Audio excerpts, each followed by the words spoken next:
ও মা, মা তুমি আবার আসতে না আসতে সবজি কিনে নিয়ে আসছো? কোত্থেকে কিনে আনছো? বলো না,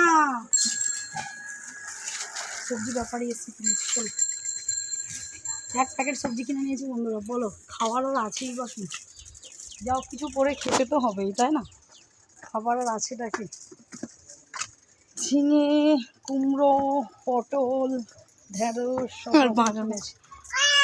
কি গরম হচ্ছে, মুখ পুরো এসো, জ্বালা চলে জ্বালা এসো, করছে। চলে এসো মাম্মু। মাম্মা চলে আসো, মুখটা পুরো জ্বালা করছে বন্ধুরা। আমার মার রোদে ব্যাটারি হয়ে গেছে। চলো পাপা, পাপা চলে আসো। মা, আমার মুখটা তো খুব লাল হয়ে গেছে। খরসা মেয়েটা। হলুদ হয়নি তো? হ্যাঁ, হলুদই হয়ে নে, যায়, নে, গেট খোল, হলুদই হয়ে যাচ্ছে। গেটটা খোল। পাপা চলে আসো বাপি। আর মাকে যেন মোল্লাদের মতো, মুসলিমদের মতো লাগছে। বন্ধ করো, ওটা বলে না।